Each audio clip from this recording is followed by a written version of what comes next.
First poetry 10th class language and literature, dust of snow. 8 lines की poetry है, simple सी poetry है बिल्कुल, but it has a very deep meaning.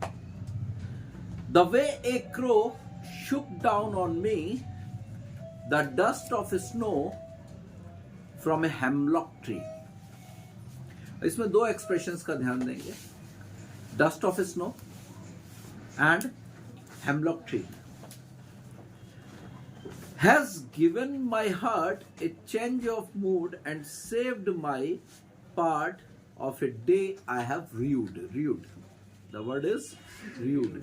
rued बोले तो destroyed, जिसको हम रिग्रेट कर रहे हैं। ठीक है, अब यहां पर देखिए, सबसे पहले जो पोइट्री है, it has been written by Robert Frost. Poet का नाम आपको जरूर याद करना है, पोइट का नाम नहीं भूलना। Where is poet? Poet is sitting under a hemlock tree. अब ये हेमलॉक ट्री अपने आप में क्या रिप्रेजेंट कर रहा है? हेमलॉक ट्री को अगर देखो तो पॉइजनस ट्री होता है। एक क्या होता है? Poisonous tree. और उसके नीचे बैठा हुआ poet and he is regretting, he is sad, he is in a very sorrowful mood. Suddenly what happens? Dust of snow falls on him. अब देखिए, डस्ट ऑफ स्नो को अगर देखें तो स्नो फ्लैक्स भी बोल सकते हैं। ठीक है, और हेमलॉक ट्री के जो फ्लावर्स होते हैं ना, व्हाइट कलर के छोटे छोटे,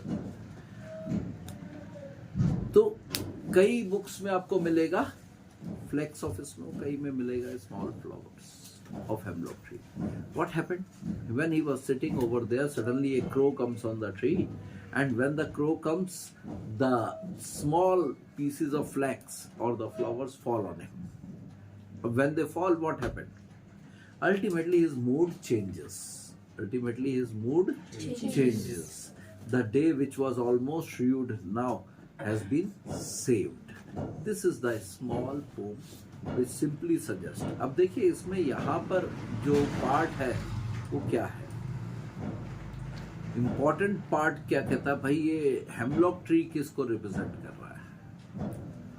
हेमलॉक ट्री किसको रिप्रेजेंट कर रहा है?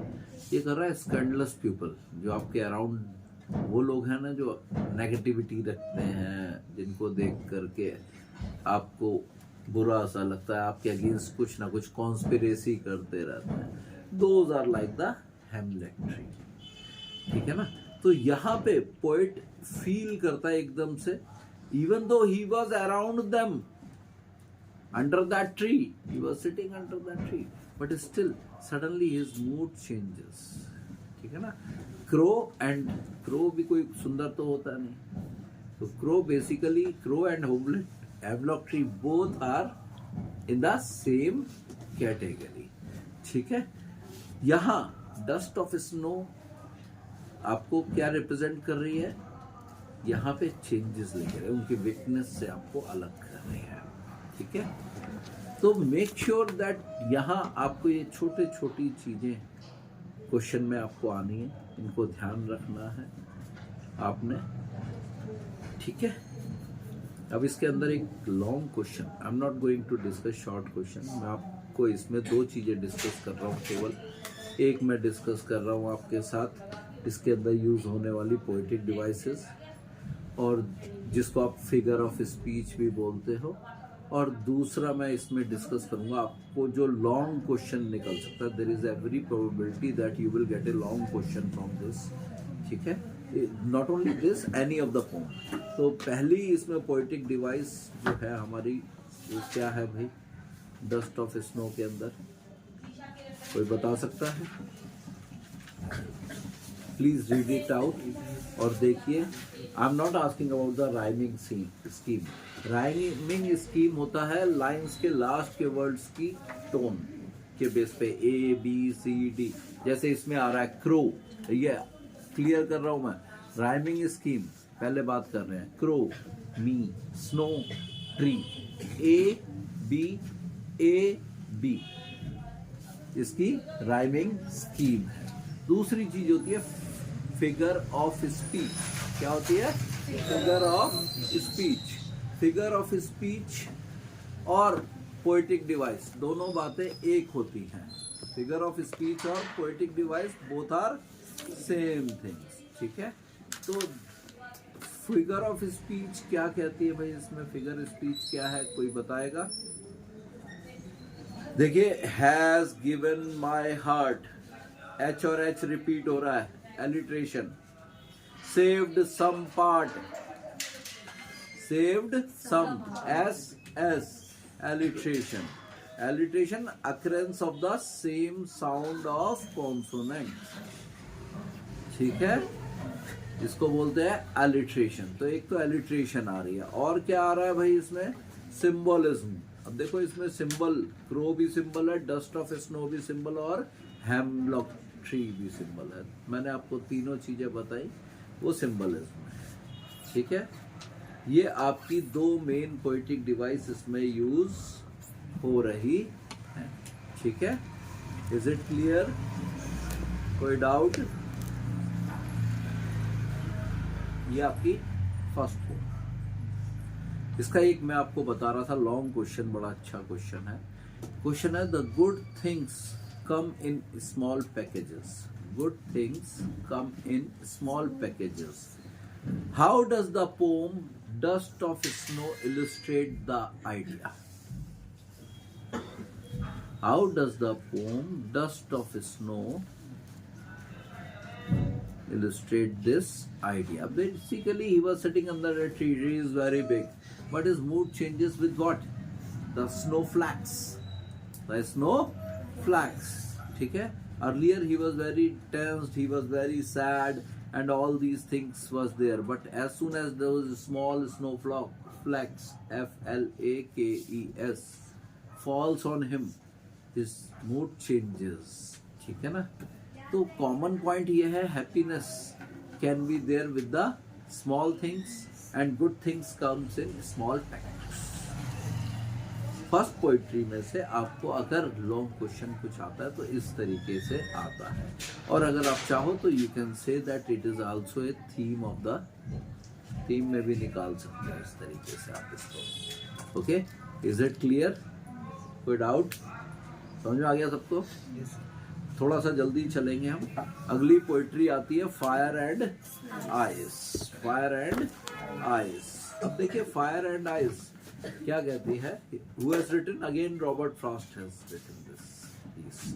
क्या कहता है? Some say the world will end in fire and some say in ice, some say the world will end in fire and some say in ice. From what I have tasted from desire, I hold with those who favor fire, who favor fire. अब देखिए title में ही दो चीजें use की गई है, fire and ice, ठीक है, और इसी के ऊपर ये पूरी पोम है।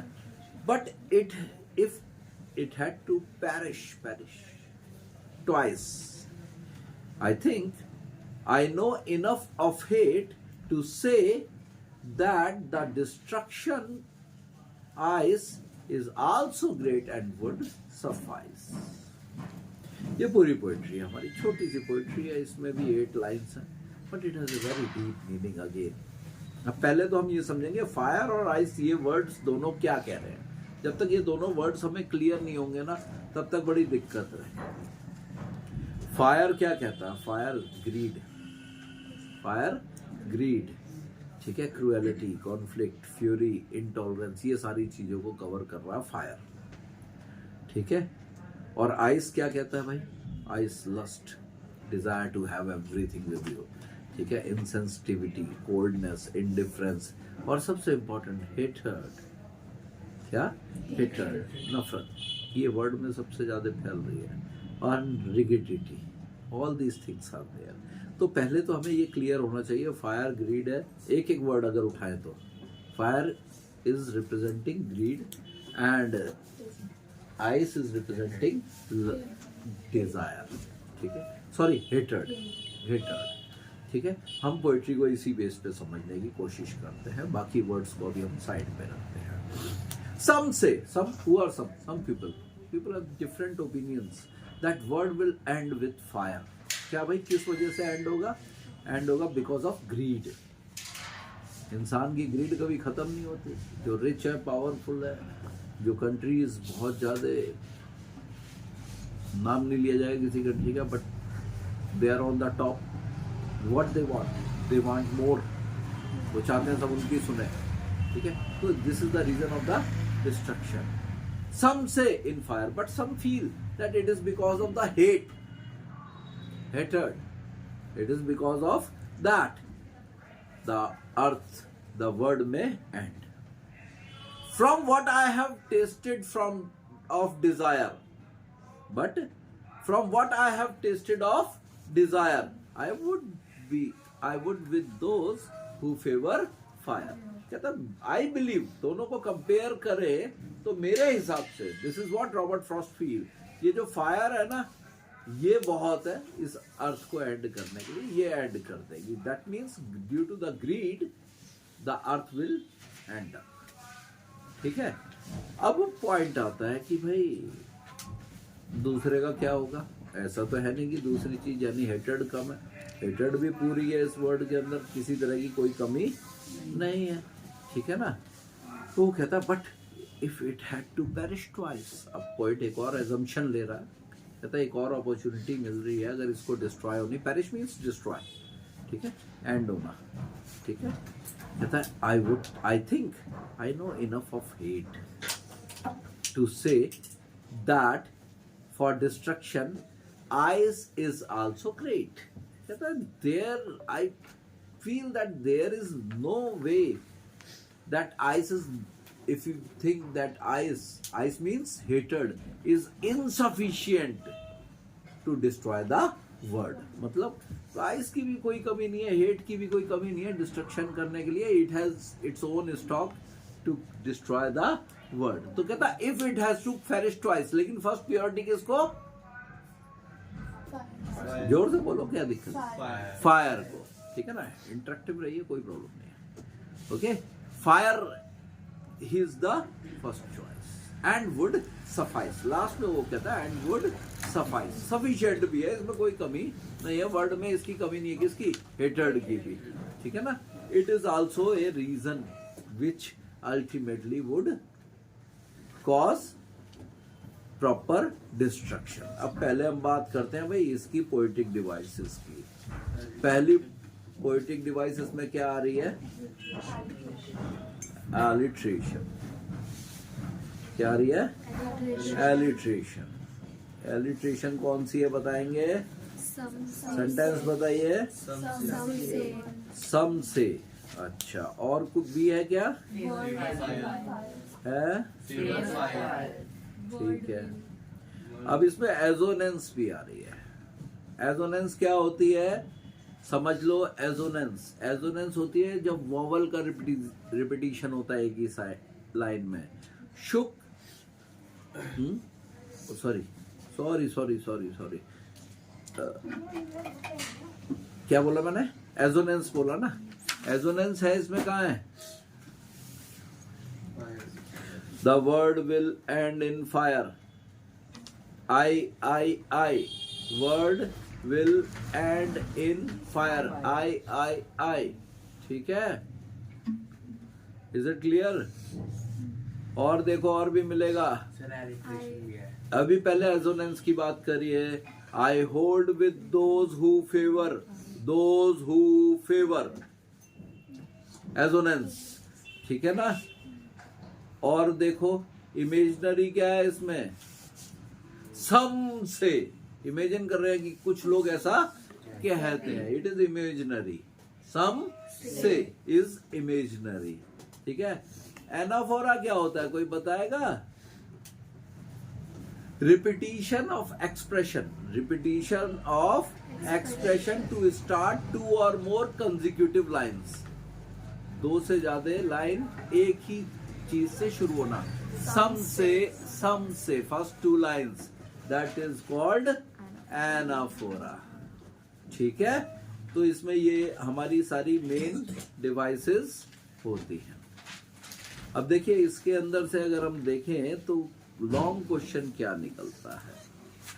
इसका लॉन्ग क्वेश्चन जो है वो एक प्रोवर्ब से शुरू हो रहा है। It is Hobson's choice that the poet faces in the pome fire and ice. अब सबसे पहले सवाल आता है भाई ये हॉब्सन्स चॉइस क्या है? What is this Hobson's choice? Illustrate with this through out with the help of examples from the pome. पहले तो देखिए इसने क्वेश्चन को बड़ा सिंपल दिया हुआ है। यहाँ पर हम पे चॉइसेस हैं अर्थ को डिस्ट्रॉय करने की। किस चीज को? अर्थ को डिस्ट्रॉय करने की। क्या डिस्ट्रॉय कर रहे हैं हम डिस्ट्रॉय कर रहे हैं दो चीजों से, सॉरी नॉट क्या,